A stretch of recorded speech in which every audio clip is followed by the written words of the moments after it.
Okay. You're ready. We start at the beginning. Okay. We got to go back. Take us to Cleveland and your family background and influences and stuff. Well, Cleveland, Mel Brooks said it was the Lower East Side of the 20th century because so many comedians came from there. And I don't put myself with the greats like Bob Hope was from there, Kay Ballard, Fred Willard, Martin Mull, Tim Conway, who was fantastic. And I used to work with Tim down at KYW TV in Cleveland. And when I went to the Army, he took my job. I was like a writer for this guy that was on the air called Big Wilson. And they had a big debate whether Tim Conway would be funny enough to take my job. Well, that's been answered, I think, now, over the centuries. But it was quite a good town to be funny in. I don't know. They always had funny things going on there. And I suppose that could be said of a lot of cities, but Cleveland steps up to the plate with the best of them, I think. I remember. Oh, sorry. Yeah, the coffee machine is, I think, on. It's running. That's my stomach. Oh, okay. Maybe, Sean, you could stop it from percolating. It should be over pretty soon. Yeah, it should be. Where is she? Oh, she went to the other room. Okay, well, no, but you know, I was interested, I don't know if this is true or just more internet gossip, but that your original career aspirations were not comedy, but baseball? Is that true? Well, yeah. I mean, I wanted to be a Major League Baseball player. And so I quit my piano lessons when I was 12 to devote myself to the diamond. And didn't work out. So what brought you back full circle and started you in radio? I went to New York after the Army, and I was really crying a lot because I wasn't getting any work at all, and I was going to classes and doing all that stuff. And then I got an offer to go to Cleveland to do a two-man show called Baxter and Riley, Jeff Baxter and me. And we did it for 5 years. So it was my radio show. At the time, you know, Bill, Bob and Ray were so great. Bob Elliott, Ray Goulding. Yeah, Bob Elliott and Ray Goulding. We fashioned our show after them, you know, the characters coming in all the time. Meg Nutley was she was our cooking person. Then we had everybody was imitating Jonathan Winters at the time, too. So, you know, we did all those characters. And Judge Roy Bean, he was our guy. And we had old lady living in the attic over our studio. Keep it down, boys, you know, kind of thing. So it was fun while it lasted, but then I got a call from Tim Conway. He was now out in L.A., and after 5 years of doing this radio show, and he said, come on out. He said, I want you to help me write some stuff for the Hollywood Palace, where Bing Crosby was the MC sometimes, and Sammy Davis. And that we have a connection there because Rosemary brought Tim Conway, who was Tom Conway. Right. And there was another Tom. Yeah, George Brent's brother. That was the Steve Allen Primetime Last Gasp. Yeah. The 17 shows. And he worked with a guy by the name of Ernie Anderson, who became later the famous announcer that did The Love Boat. He's no longer with us, but they were a pair, and Rosemary brought the tape of them both, and Steve said, you know, I really don't need the straight man. So that was a real career decider for that guy. But he stayed in Cleveland and then came out here later and was very, very successful. So, but good old Cleveland. When I mentioned the people that were from Cleveland, was the coffee pot on then or no? I don't know. You can repeat it, doesn't matter. Yeah. Well, if you want to talk about who maybe, I mean, we're always curious about, you know, why comedy? Who were your influences and what attracted you to want to even dare to try comedy writing? Yeah, well, one of the things I have in common with Bob Newhart was that we both went to very strict Jesuit schools, his in Chicago, mine in Cleveland. And the Jesuits, as you know, Bill, you didn't want to mess with them, believe me.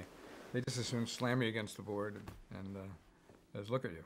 And the other thing, if you acted up or did something like I threw a plum through the window one time and it didn't make it, splashed all over the place. And I was assigned for 2 weeks in what they call JUG, which is Justice Under God. And you sit there from when school got out, which was 2:30 until 6, memorizing poetry, you know, Shakespeare and everything. So the Jesuits were tough, but they were so tough that it kind of,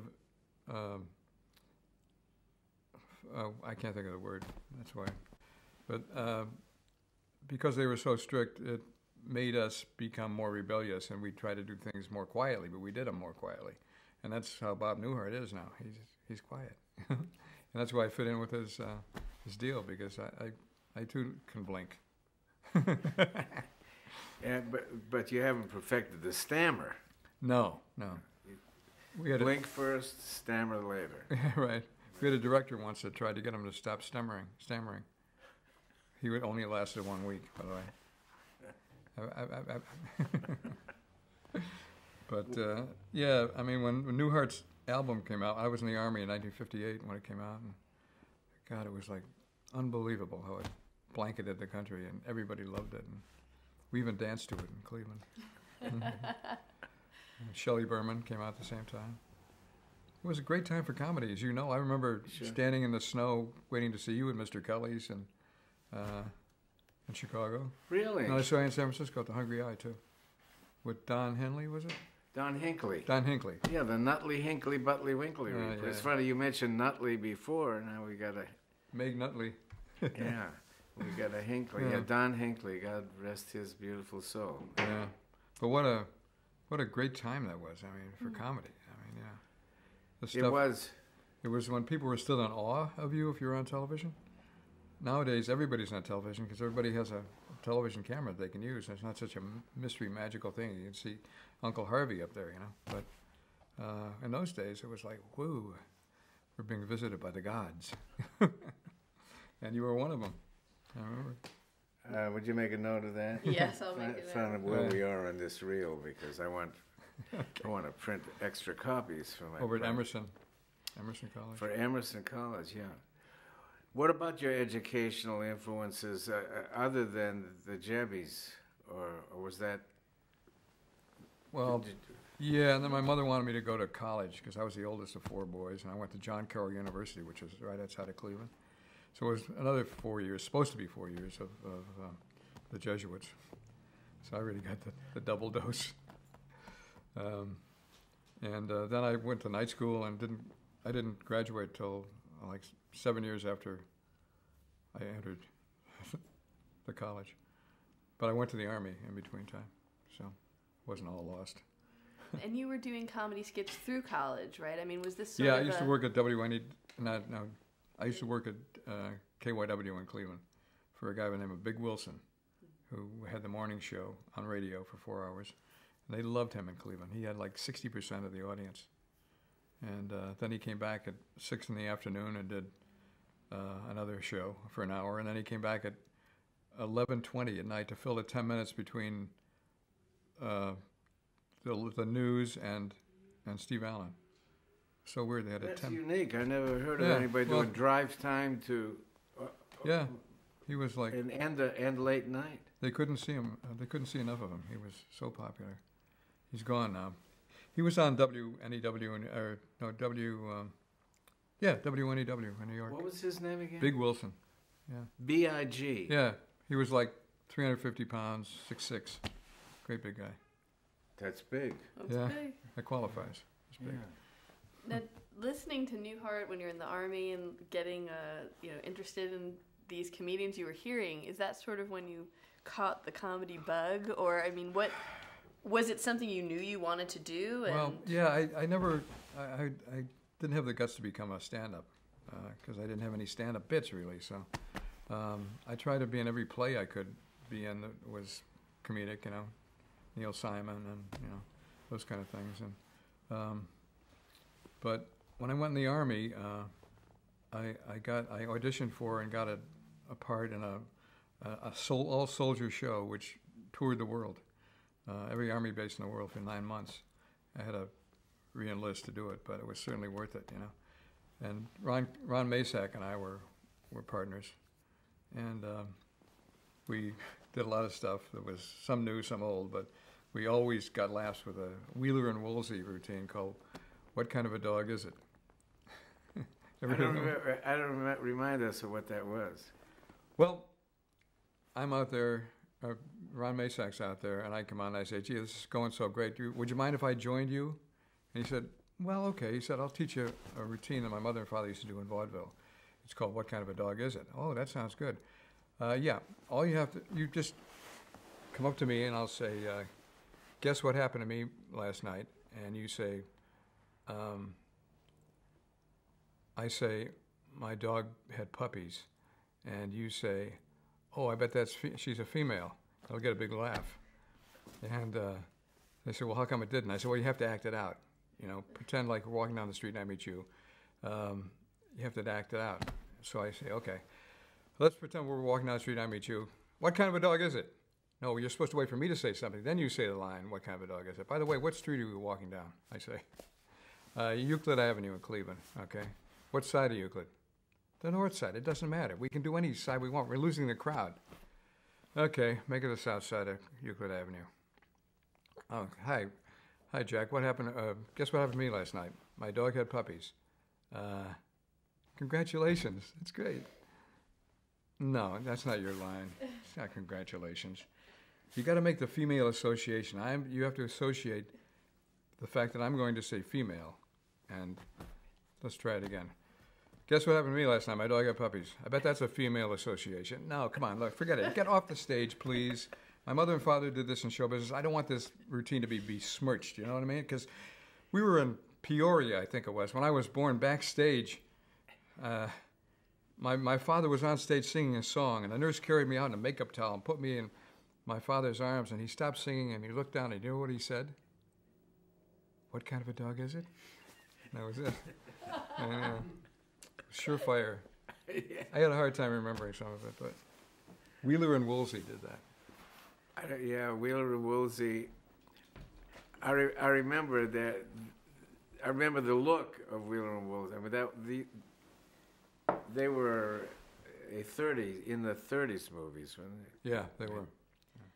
Well, something that comes up a lot these days when we're talking to people is that there aren't jokes anymore. The comedians today, they don't have the same kind of the setup with the beginning, the middle, and the end. Yeah. There's no punchline. It's very different kind of humor than the vaudevillian days and the jokes. But some of those, like you say, never misses, right? Yeah, that's right. Yeah. But I was very lucky to be with Pat McCormick, who's also from Cleveland, before he passed on. I didn't work with him after he passed on, so I want that to be clear.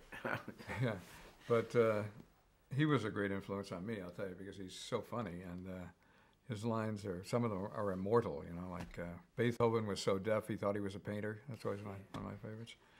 And I used to interview him and as an expert on everything, a medical expert, and I said, what was the worst sickness ever known to man? He said, the bubonic plague. I said, really? What were the symptoms? And he said, well, if a monk throws your body on an ox cart, you've got it. Call in sick that day. That was one of his. I loved it. And then the other one, he did sexual research. I said, in the field of sexual research? And I said, yeah. He said, yeah. I said, where is the field of sexual research? He said, over and back at Gelson's, you know. And I said, well, I understand you engaged in a menage a trois. Yeah. I said, was there any difficulty with that? He said, yes, I had to inflate the trois. So, yeah. Oh, a crew like that. And we used to do conventions and stuff. And you know, I want to skip. We're gonna skip a couple years because your delivery right now is reminding me of one of our favorite, I think, roles you've played was on Newhart is Elliot Carlin. Yeah. And this sort of, if you could describe the character and the kind of humor of this really straight role that you played, and the particulars of playing a straight man when you're doing comedy, and what's important about that. Yeah, well, it's becoming to be in a conversation with somebody. That's what it is, I think, and really listening to them and not just going off on your own with crazy stuff, you know. So, it's just called focus. That's all I know. All of us? Yeah. But anyway, I guess, I don't know. It's so hard to say, you know. Yeah. But listening. Bill has terrific timing, and whatever that thing is, that when to spring the joke, you know, it's real important. And you know, if you want to learn about timing, just listen to Abbott and Costello. Who's on first? I mean, that's what it's all about. You know, din din din din. It's wonderful. But that brings up an interesting subject because Abbott and Costello lifted that out of burlesque tradition. That's what I heard. Yeah. I remember seeing several other comedy teams at the Old Howard in Boston when I was 14 years old. Right. Talk some more about the early influences there with that got you saying, you know, on the vector to do this as a profession. Yeah. Well, you know, I'm still in awe of it, really, to tell you the truth. I mean, I'm sitting here talking to you is amazing to me. And everybody I used to admire and love, I've worked with. It's been great. I started out with Mort Saul when I first came out. Ann Elder, who you know, was a friend of Mort's, and we did a little show on KTTV, which was on for about a year and a half. And it was kind of like Saturday Night Live, before Saturday Night Live. We did the sketches based on Mort's commentary, you know. And you know how funny he can be. He said that Werner von Braun wrote a book, the famous rocket scientist, wrote a book, and it was called I Shoot for the Stars, but Sometimes I Hit London. One of his great lines.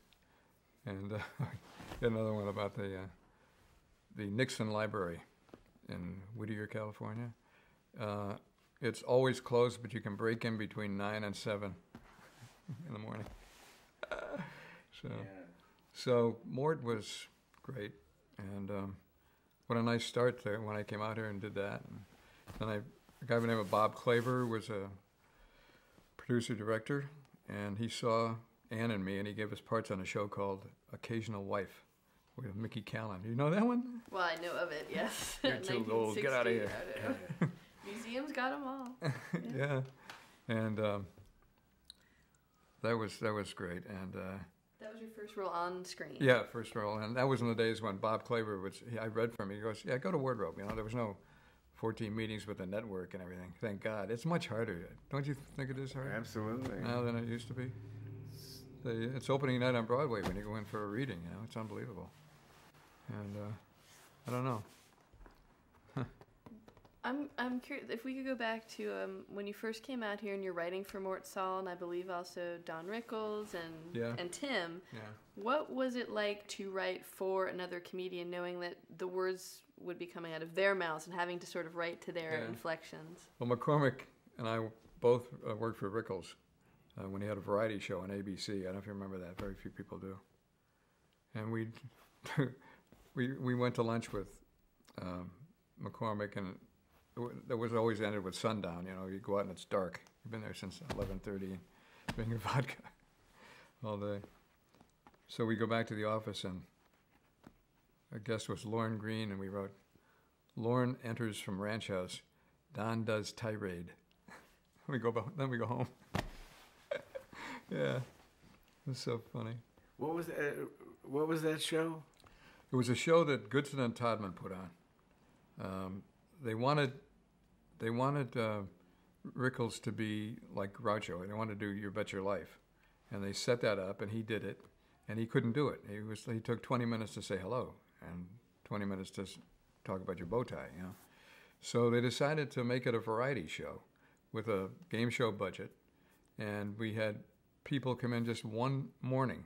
We did it every Sunday, and we had David Jansen, we had Jimmy Durante, we had Durante later fell out. We had Mickey Rooney. I told you I worked with him, and Rickles was hilarious. You know, he's a comedy animal. You know, Lauren Green came in, and Rickles is in a cowboy suit. He runs over and he pulls up Lauren Green's shirt and starts biting him on the stomach. He says, "This is the prairie." Stuff like that, you know. And I don't know anybody that has those anymore. We did 17 of them with different guests. But it was really, a variety show on the cheap because everybody got a TV set, you know. What year was this? 1968, around in there. Boy, Jenny knows her stuff. Well, Jenny, it's written on them. I have some help. But the transition for you now to being behind the scenes as a writer to being on camera, was this your choice? Yeah, I really didn't want to be behind the scenes all the time. I really hated that, you know. And I was stupid because I probably could have done better. But you know, the choice in those days, you kind of had to make a choice, you know. Are you a performer or are you a writer? Which is it? You know? Really? Oh yeah, I thought it was more delineated in that period. Do you? I think I probably agree with you. Maybe it was a little less so in Variety, but more so in sitcoms and stuff. Yeah. One thing for sure, I remember the writing staffs as being 2, 3, 4. The most I ever, when I was head writer of Steve Allen's show, we had 3 teams of writers who would work a week ahead. Right. And they experience now at an Emmy Awards the squadron of writers. I know. Isn't it amazing? You wonder what they all do all week. Yeah. If everyone came up with a line, it'd still be more than they needed. Weird. It is weird. And what is really weirder and more of a Shrek, as your people say, is the salaries that they. Oh my God! Yes. Would you share with us the amounts that you were making as compared to what writers are getting to? Well, I was on Newhart. I got $1,000 a week as an actor. That's when they bring me in 3 days. But then if I was there for the whole week, I get $1,500. And we used to hear things like Peter Bonner's got $5,000 a week. What? My God, you know. And Newhart got $25,000. Oh, geez, it's impossible. And now, you know, they get that amount of money for opening the door. Wow. Yeah. Wow. Yeah, even when you factor in the what's the word I'm looking for? The Inflation. Oh yeah. If you get beyond 2 syllables, I have. Hey, we're all in this together. Believe me. What about? Who are you? Oh, along these lines, did you have agents, managers at this time? I mean, when I had a very weak agent when I went into Newhart. He was afraid they'd fire me if he asked for more money, and to bolster that concept, MTM. And I don't mean that they're evil or anything, but everybody did it.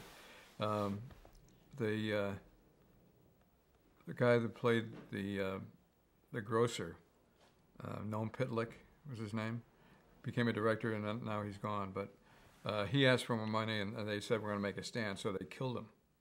He killed the character. He was a zucchini truck ran over him, you know, and so that kind of nobody asked for any more money after that. Oh, So- we saw that episode last night. We watched The death of a vegetable salesman or something. Yeah, he doesn't show up. and yeah. And that was for real. I mean, he was off the show. Wow. Yeah. So right. Were there any other examples of that period of that kind of shenanigans? I'm sure there were, but that's the one I was closely associated with. We stopped. Then I did get a strong agent in the 6th year, and Michael Livingston, Jimmy Coda, and they got me, which was enormous in those days, $3,500 a week, which is 1 year. But from the very beginning, with Occasional Wife, and then the episodics, like I Dream of Jeannie, were you represented in those days by? Yeah, but the money was around $750, $800 a week. Yeah. And what was your sort of ambition at that point? Did you want to be a TV star? Did you want your own show? Did you just? I just wanted to work with those kind of people. It was so wonderful, you know. Mm-hmm. And maybe it'll start up again. I don't know. Because I go on these readings they'll have a call for an old codger, you know. See some real old codgers, man. I mean, why would anybody try to be that? I mean they're all there, you know. I went on one a couple of weeks ago. They're all just, you know. I don't think I'm there yet, but that's what you get sent out for. Is there something? Older guys. Is there a Jack Riley typecast? Do people, or are they looking for a specific thing when they call you up? I mean. Well, they always talk about deadpan. I'm a deadpan comic, you know, and they think of me in those terms, you know, like that they want like a flat, subtle reading, and they call me or used to. But anyway, I'm not known for being Dom DeLuise, you know. The world can only take so much. But after Dom And DeLuise, neither is Don DeLuise. but after Dom does his thing, there can be a guy that goes, "Oh, really? That's me." Yeah. With the role of Elliot Carlin, where did that come about? Was that written with you in mind? What did you bring to No, the role? I auditioned for it. Yeah. Michael Zinberg was the producer and chose me, which was great. Changed my life. And they had a thing called, it was the second show, pardon me, the second show, and they had, Newhart was leading a group of people onto an airplane. They had the Fear of Flying workshop. And I just was like stiff all the time, you know, just as I thought, a long, thin tube, you know. And people liked it, you know, they laughed and cheered, and they kept writing it in. And so I ended up doing 35 episodes out of 160. There's something that's of interest to, you know, students who are just getting into this business. Why aren't you working? Why aren't you working? I'm trying to picture it, and you know, like Emerson. It's a snowy 4 in the morning, and some guy has to take a test the next day, and he's trying to search for some thread, and he'll find a sentence that I said, and he'll pass. It's my desire. And what would that sentence be? Why aren't you working? Yeah, why aren't you working? But in getting into these roles, I mean, how do you prepare for a role? I mean, what is the process for you personally of becoming Elliot? Well, memorizing is not my long suit, you know. So if I have a part that has anything, I'll hire somebody to keep reading it with me until I get it right, you know. And that's one of my processes, trying to jam it in my head. And I've always been a lot of people argue about, you know, like go to class, you know, go to class. I've always been a class taker, and I worked with Milton Casellas for many years and Jack Garfine before him. And I don't know if it helped or not, but at least you had a place to work out, and you weren't like auditioning and not having said a sentence on the stage 6 months before, you know. That's why I went to class, and I think it helped a lot. But there's no amount of preparation that'll prepare you to find. It's all very scary in a way. Yeah, comedy is scary. Yeah. Any When you don't get laughs, it's awful. Has that happened? Could Oh, you yeah. recall You must bomb to be in the club at some time. Yeah, bombing is a prerequisite. Yeah, I know that ruined my career. We never bombed. that's right. See? Is there like an instance you could recall of how you got through it when that happened? Well, I did the Joey Bishop show. Mark London and I were his roving reporters. I'm sitting straighter up in my chair. These are the stories I got to hear. Well, this was my fault. I mean, I didn't know the routine well enough. And we were doing it live back to New York. And London is behind the screen feeding me the lines. But then he thought it was so funny that he was doing that. And I was out there. He starts laughing. And I start laughing. It was a total disaster, you know. Oh, God. It was unbelievable. What is this scene? Where are we? The Joey Bishop show? Yeah, which was done on ABC down at Vine Street. Oh, but I thought you said in New York. That's what it was. No, for. no. Yeah. No, this is here. When he had a Carson-type show, opposite Carson. I understand. Regis Philbin was his sidekick. And He had a show, 63 or 64. He was on the Desilu Cahuenga lot. They had the Joey Bishop show. Right. So you're not talking about that one. No, I wasn't on that one. No. Tell me, did you work on the Desilu Cahuenga was a famous laugh factory with Right. Yeah. Danny Thomas, Sheldon Leonard. That girl. gang. Yeah. Yeah. Persky and Dunoff, and I never did any shows on that lot. That's why I had to curse it. It's never used again. But no, Screen Gems was my deal. What were the Occasional screen- Wife and Love on a Rooftop, and I was always doing guest appearances on those shows. There was a guy, there was a singer, Bobby somebody, who had a show. The Mazursky and I were on together. Bobby Sherman? Oh, forget. He was very popular at the time. What about the Laugh-In days? Can you talk about those days a little bit? Yeah, well, on the Mort Saul show, it was during the Lyndon Johnson administration, and we'd recreate his press conferences, and I'd have a 10-gallon hat on, and they'd shoot my face very close, and I go, and I know that we're going to be out of Vietnam next week, you know, and got laughs and everything like that. And George Slaughter called me. He says, "Come on, do it on Laugh-In." So I did, and it was fun, just my face. But they did a lot of sketches around it. I met my wife on that show. She was George Slaughter's assistant. Her name Ginger Lawrence. I don't know if you know her or not. But Tell us a little bit about Laugh-In, the mix of people you were with. Joanne Worley. Yeah. Joanne Worley, who's, well, I don't know when this will play, but she's doing Follies in New York. And this is 2007. Yeah, it was great. I mean, I knew all the writers, Jack Hanrahan and Mark London was a writer, Phil Hahn, and Goldie Hawn was the queen. She was great, lovely. And George was a great guy to work for, and still is. Yeah, we interviewed George. He's really a giant. He's done such. Maybe we can get into that. There are heroes and there are villains. You riff on a little bit of both. Yeah. No, I'm asking about who were. Well, I don't know. You'd have to finger some. Let's just talk about heroes that. Well, Steve Allen was really missed. I mean, he was great, and always for a great comedic mind. He had the unique thing that he always listened to other people and laughed at other people, which is I found out very unusual. You know, because a lot of big comics don't need anybody else to be funny. But he was, as you know, I mean, I'm telling you, the biggest thrill of my life was we did a benefit a couple of years ago with Tom Poston.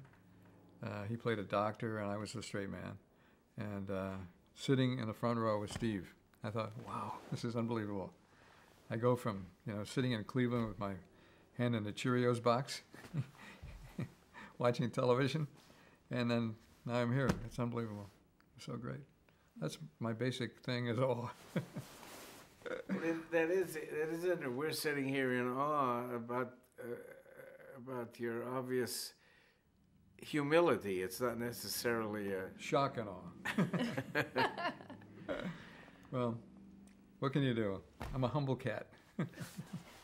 Interesting to me, just going back to Laugh-In, what was the different climates between some of the sitcoms you worked in? I mean, when we talked to George Slaughter, he was really pushing the limits of using comedy to communicate a political some kind of message.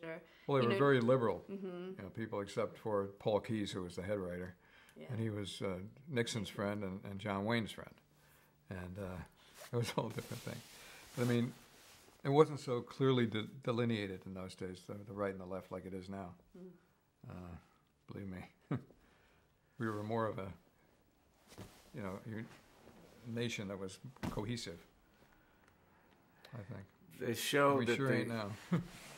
What was the name of that show that spun off of Laugh-In that lasted? Turn On. Turn On, yeah. Lasted one night. One night, yeah. Yeah, they pulled the plug in Cleveland.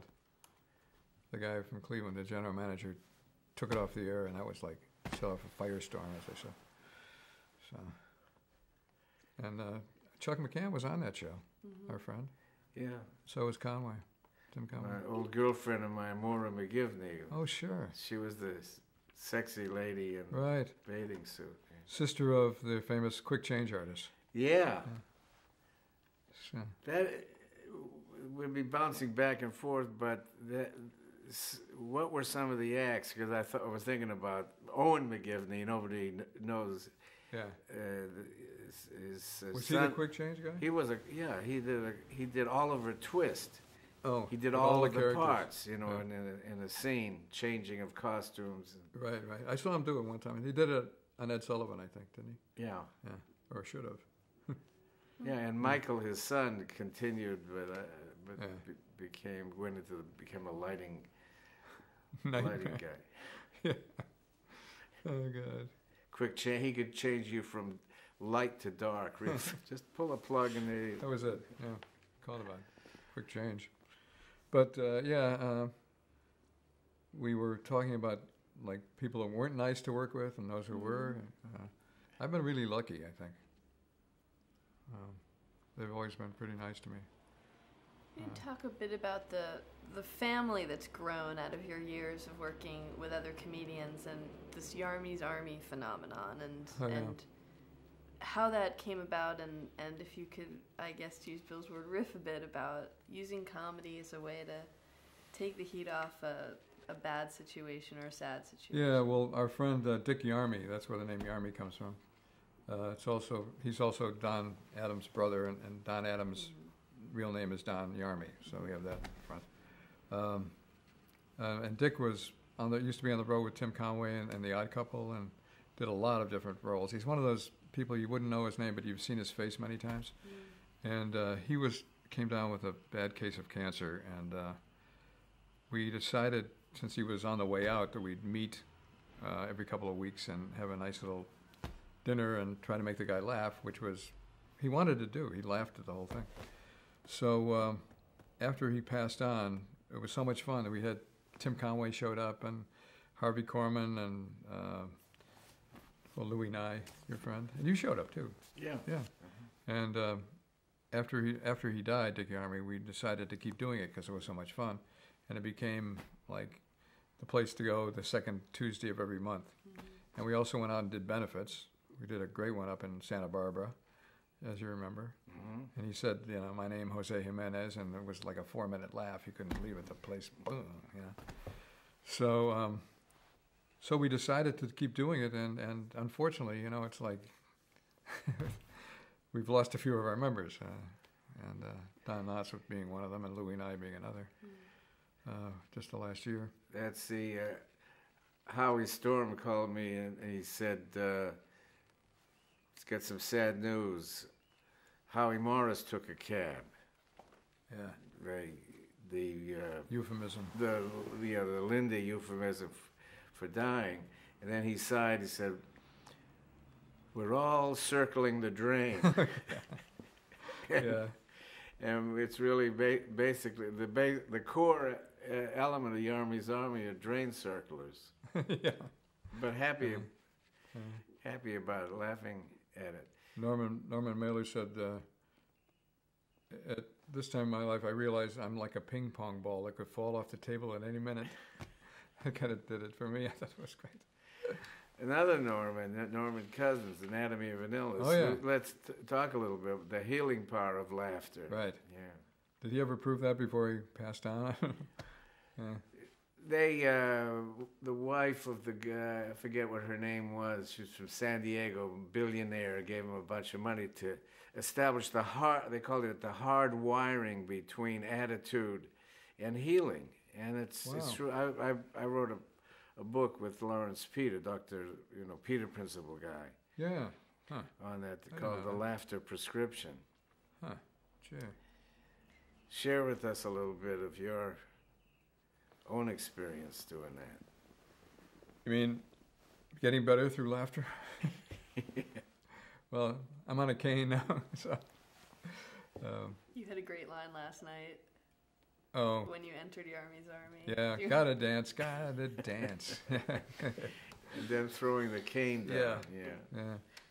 That was a little surprise that came on about 5 years ago, but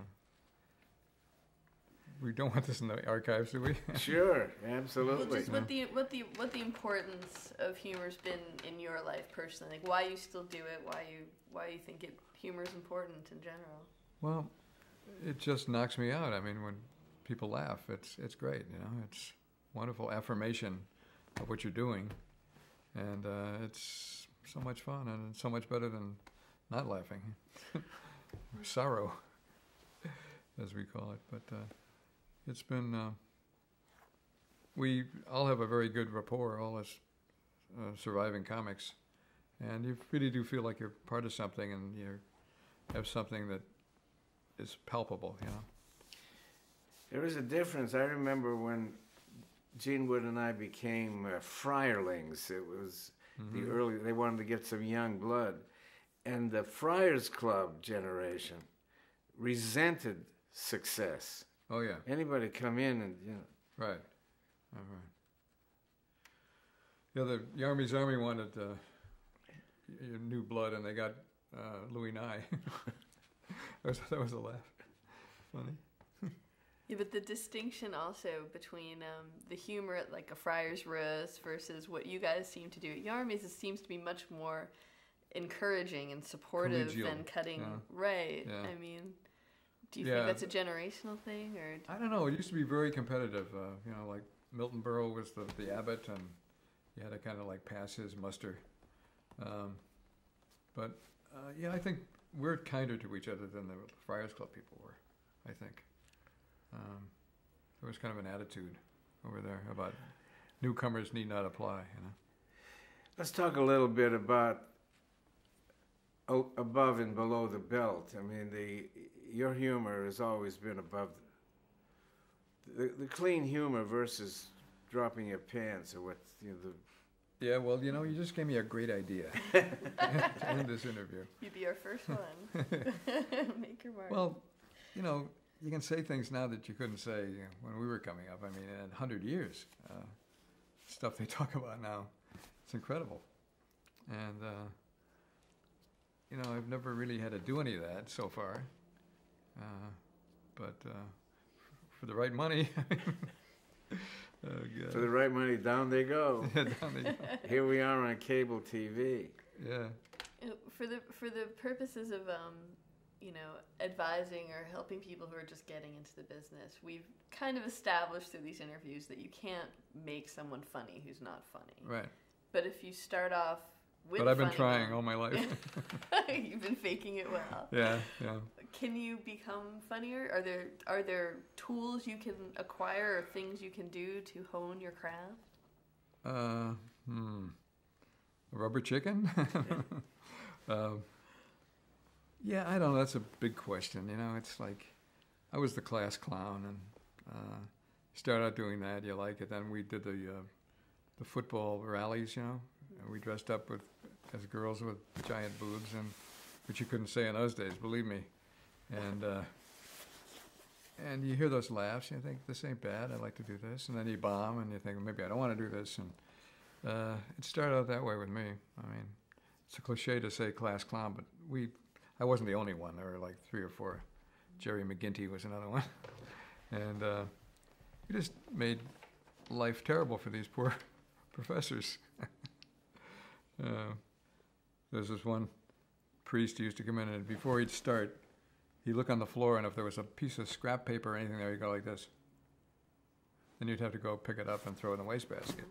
So one of our pals decided to take 3 stamps one time from a letter, they belong on a letter, and they pasted them on the floor, and he goes, and the poor guy has to come up there, and he's trying to pick it up, and it was like horrible. I think they kept us after in Jug for like 5 weeks after that one. Father Mulhern was the guy's name, former Marine chaplain. So there's something you're born with, I think. Yeah, but I know a lot of people that are born with it and don't necessarily use it. I think I know a lot of people in Cleveland that are very, very funny. I'm sure you do too. I mean, you know people from your background and that are just haven't decided to become pros. You know, but, Talent plus ego, maybe. Yeah, that's good. I'll buy that.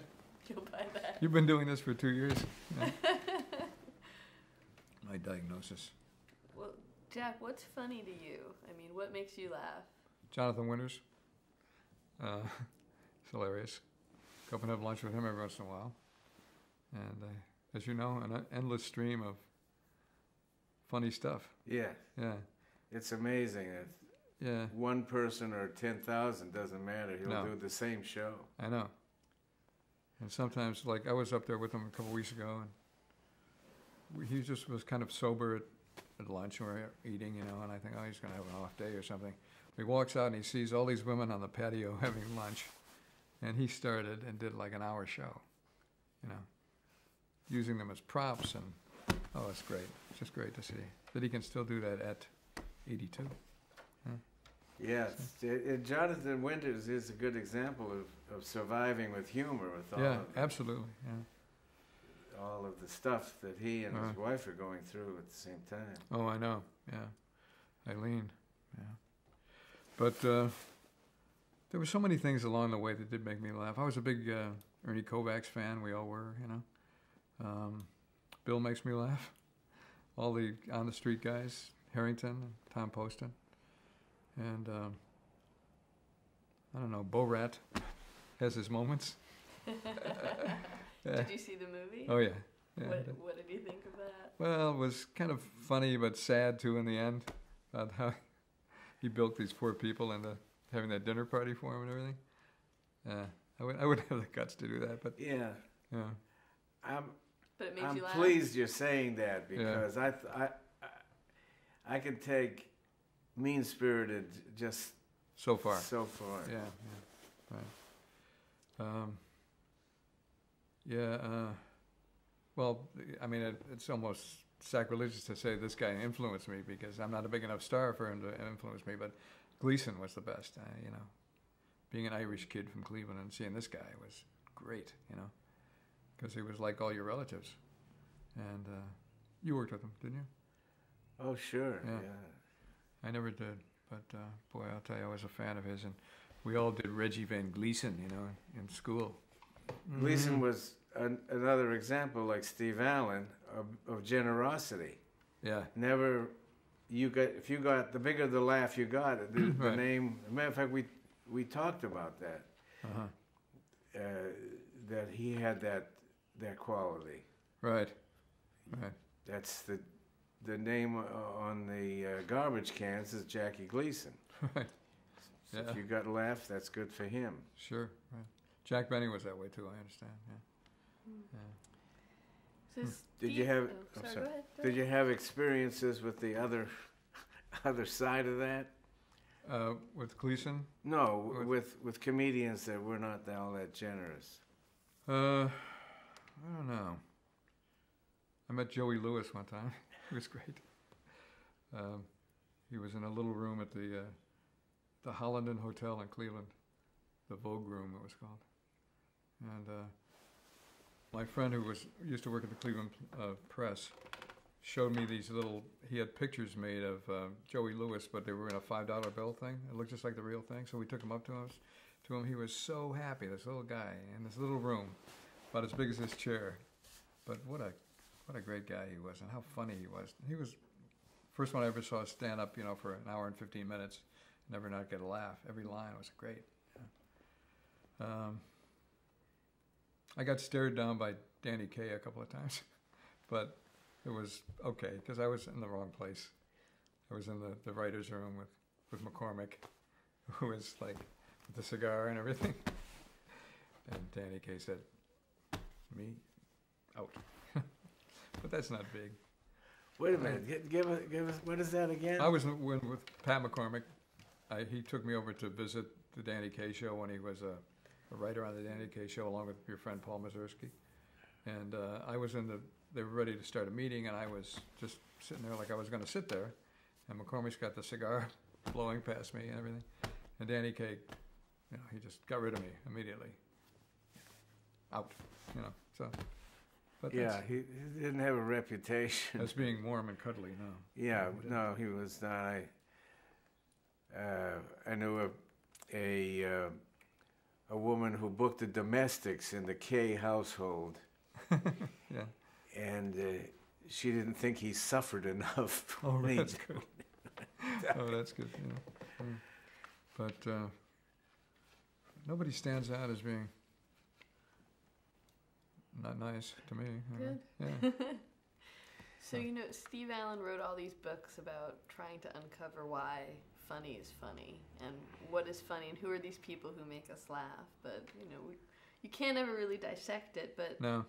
is there is there like something you could explain? Like, why was Elliot Carlin funny? Did you expect that he would be received that way when you were performing him? How did you know when to stop that character? And Well, the writers did a lot of it, you know. I mean, they took the character and ran with it.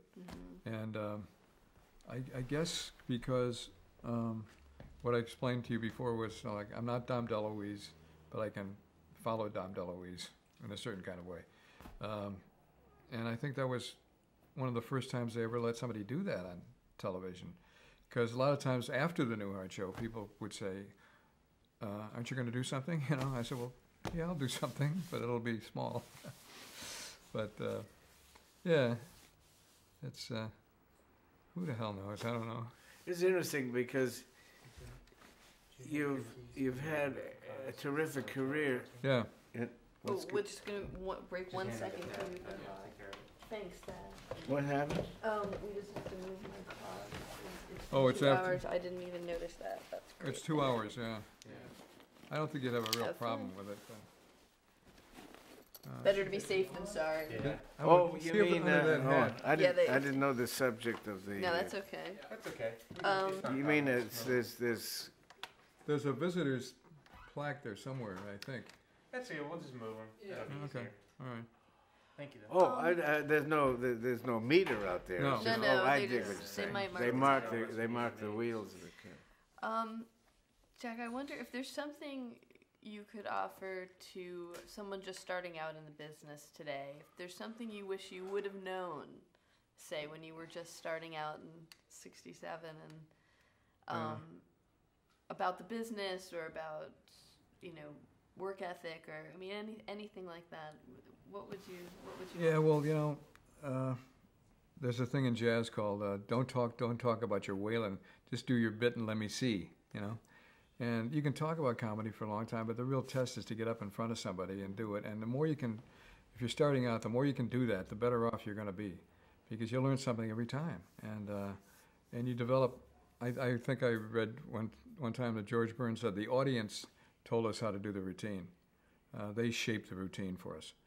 And I find that entirely, plausible, because like Pat McCormick and I went down and did the circuit in Florida a couple times, and we were two Irish guys coming out in front of like 98% Jews, and we tailored it that way, and it worked out. But you learn a lot by doing stuff like that.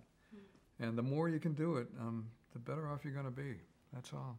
I don't care where it is either. It can be in a coffee shop or a coffee house, And don't you find, Bill? Yeah. And you started, or was that a continuing use of the piano? Those lessons you took when you were a kid. Yeah.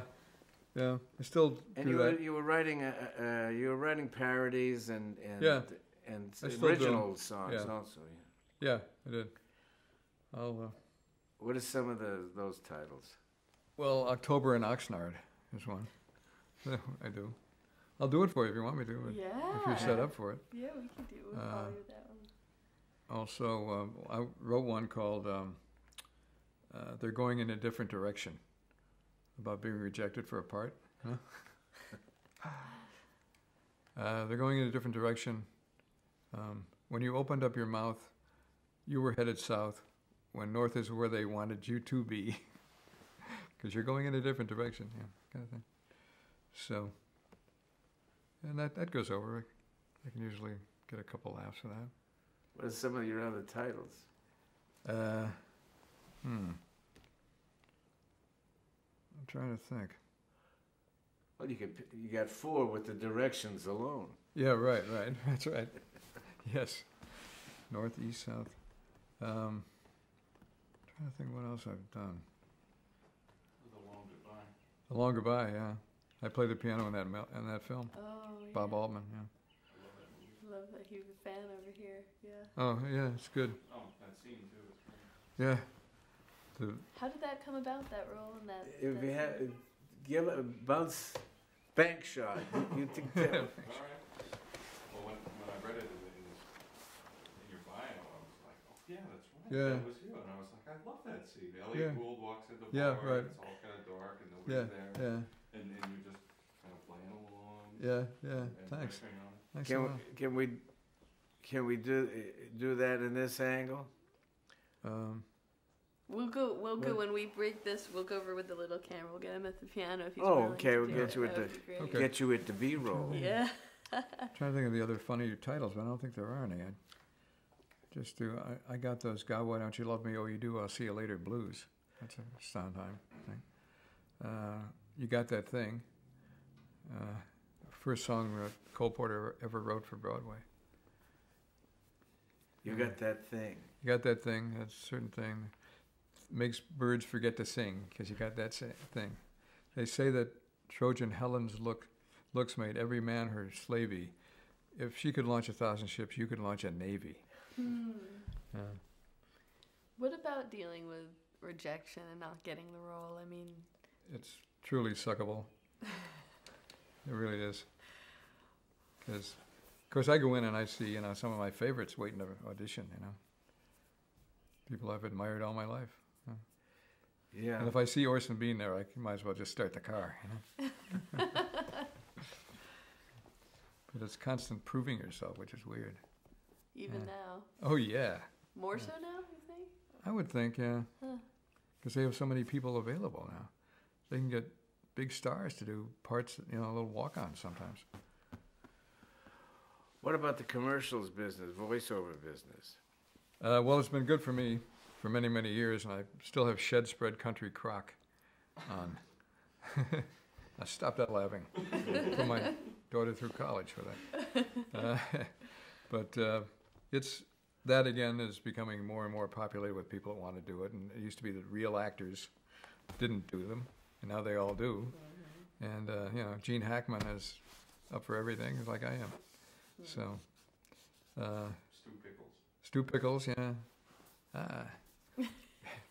Reading the sheet, huh? Yeah, Stu Pickles. I was on for 9 years with a show called Rugrats. I played Stu Pickles, the father. Stu Pickles and Dee Dee. You auditioned for that role? Yeah, with Melanie Chartoff, by the way.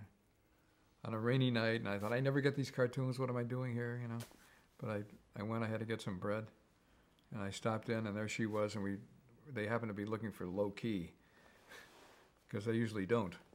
With cartoons, everybody's going, So, sorry to the sound man. Yeah. He dealt with Chuck McCann yesterday. He's equipped to deal with you. And the film roles, how did some of those come about? Catch-22 and McCabe and Mrs. Miller. Mike Nichols, Catch-22. That was my friend Buck Henry, who said there's a couple roles over there. Just go over and meet Mike, and it was a couple days. It was fun. Was it different? I have the picture of that, by the way.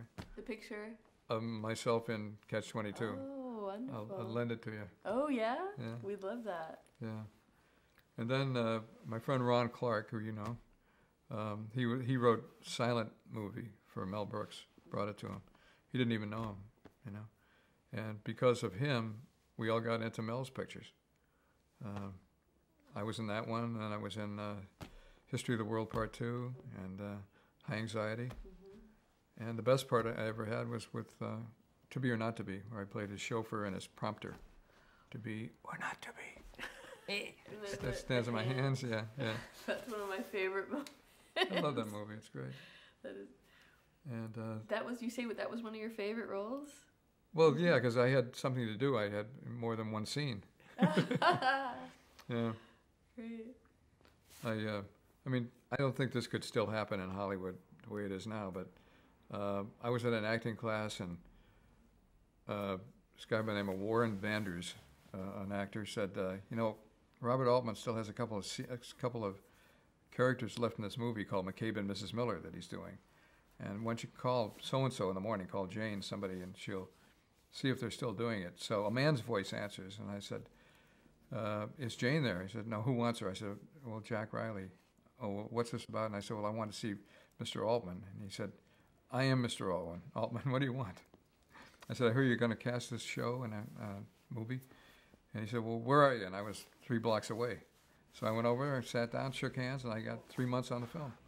Wow. Yeah. And why would without anybody going through the studio or, Oh, I anything like that. And you don't have that kind of access these days? It just wouldn't happen? Well, it could still happen, I guess. But you need a maverick guy like Bob Altman, who we just lost again about 2 months ago. Yeah. So I got a couple of shows with him. So have you found that some of those old cliches still ring true about, it's who you know and past the elevator goes two ways and all that? I mean, Yeah. I don't know. That was just an unusual thing that happened. Yeah. And I've done a couple of films since that are. One didn't come out yet. A vampire film. What Yeah, did you we were play in a that? vampire hospital.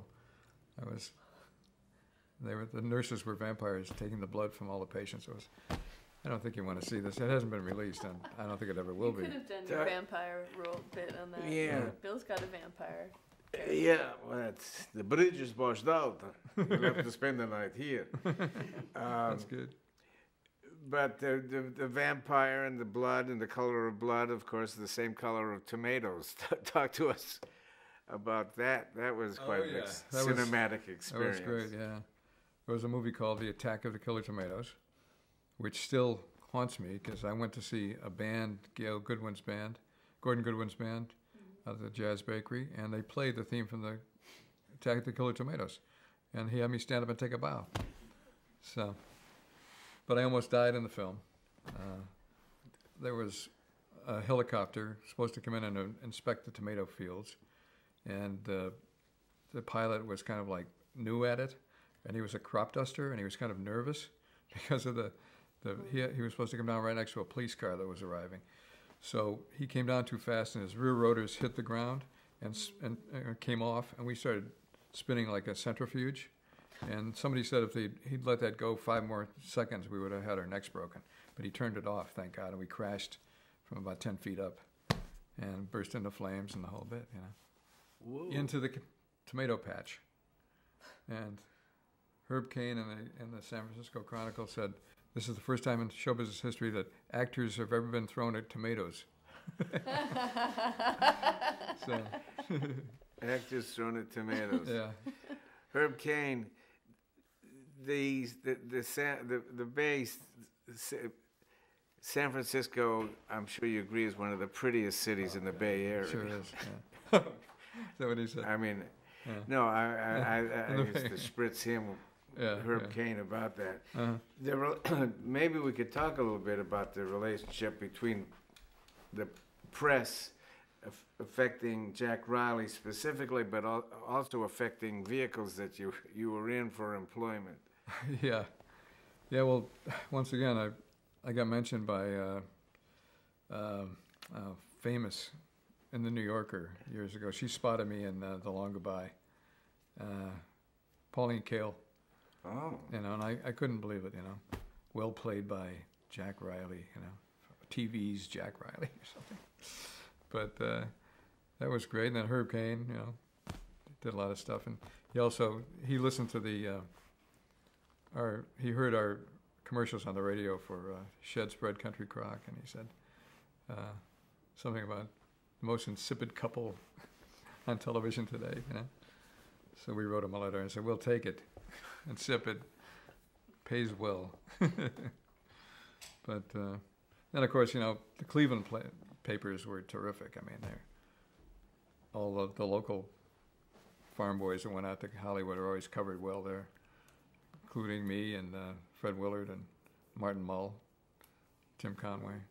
Which brings history of white people in America, too. Yeah.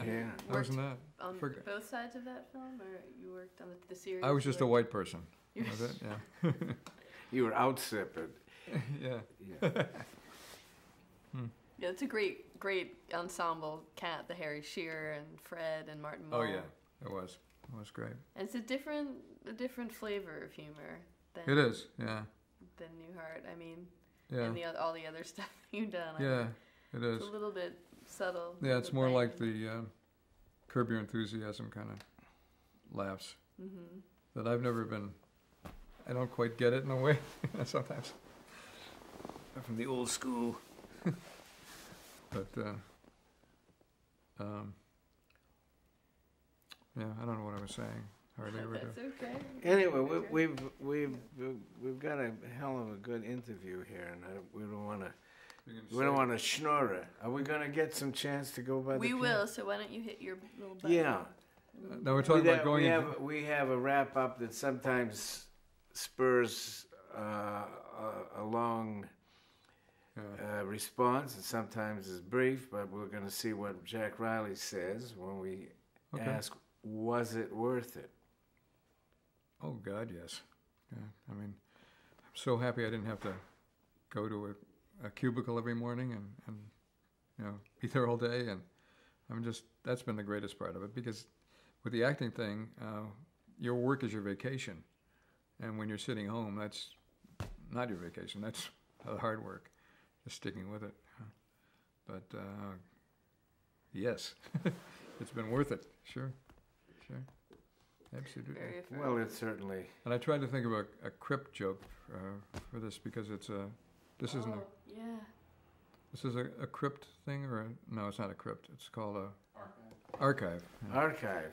But Oh, they're- and if you have an archive joke that we Those do, are- we are collecting jokes and we can get them. a crypt joke is Egyptians over in Egypt, and the archaeologists are chiseling away into a room they've never seen before. It's totally gold, untouched by human hands, and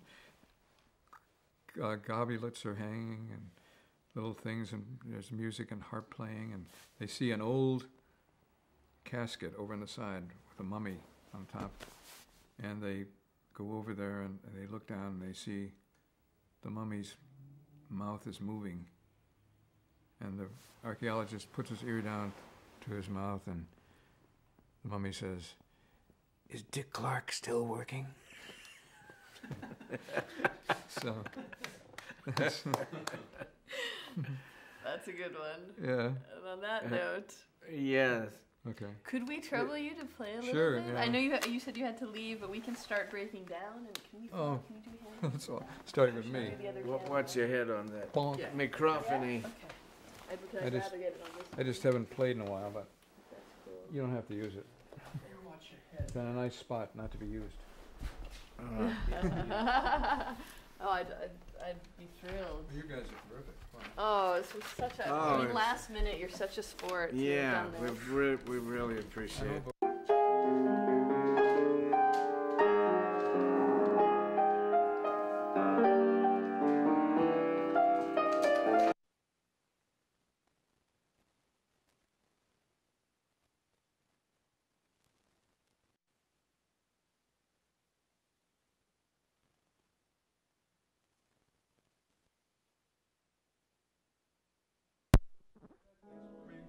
I mortgage all my castles in the air. The telegraphed and phone said an airmail special too. The answer was goodbye, there was even postage due.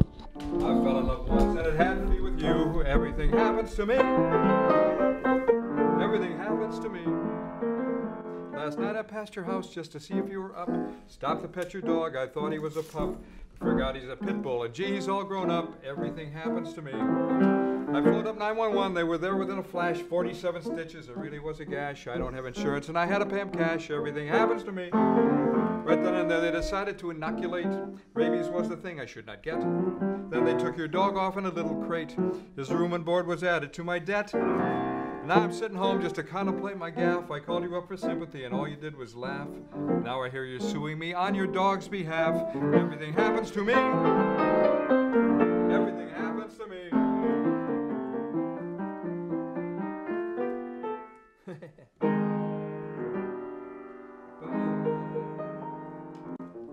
April in Paris. Oh, April in Paris.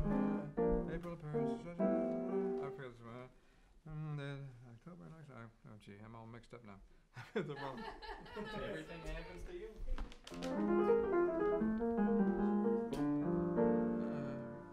April in Paris has somehow lost its charm. April in Paris has somehow lost its charm. I've grown tired of vichyssoise and boat rides on the Marne. They say that autumn in New York and Memphis in June are lovely, but they can't compare with where I'm going soon to croon an autumn tune. October in Oxnard, is lovely when that Port Wanimi moon is shining down on you and me in lovely Oxnard by the October. In Oxnard, remembering your jack-o'-lantern smile, it makes me glad you're waiting there. That night at Point Magoo, you whispered words of love so sweet. When we kissed, I felt the grunion spawning neath my feet. That sweet October. In Oxnard, the seagulls in the sky were dropping little bits of joy on you and me. And on our lovely little Oxnard by the sea.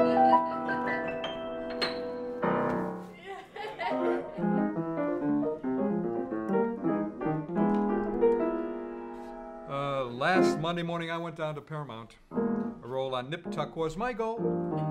And although I rehearsed the scene a fair amount, I was afraid I wouldn't get the role. But at 10 o'clock up straight, I went to the Gower Gate, and after a frisking and a pat down, I went in and sat down and got ready to read for the director, the producer, the writers, the network, craft services, and a couple of guys who must have been very important because they had New York Yankees baseball caps on backwards. Well, the reading went just fine. I didn't drop a line, and they all stood up and said, "Hey, great." And I went home to wait to see what my fate would be. At 4:15, I couldn't take it anymore, so I gave my agent a ring to see if she heard anything. She said, "How can I say it kindly? How can I put it nice? I never can think of just the right words, so theirs will have to suffice." And this is how they tell you they hate your guts, but they want to do it nicely. And they said, "We're going in a different direction from you. When you open up your mouth, you were headed south when north was where they wanted you to be. So they're going in a different direction." That's what the casting person said. "Though your reading was strong and valiant, they want someone with a little more talent. A different direction." Different direction from you. Yeah. Those are my biggies. There's juxtaposing tragedy and comedy, right? Yes, Yeah. yes. We're going in. Yeah. Well, What are some of those other things? Steve Allen ones? No, I'm talking about some of the commentary after you've auditioned, where Oh, euphemisms, I guess the word I'm looking Yeah. for. We're going in a different direction, or you're perfect, absolutely perfect. And not for this role, but yeah. yeah. I could put that in there. Huh? I could put that in very easily. Yeah. Yeah. You're absolutely perfect, But not for this role. but not for this role. Yeah. Right. Sort of lost control. Maybe not. If not now, later. Not now. Yeah. Do that. I think we can break that. You guys can break. This trip was Thanks. definitely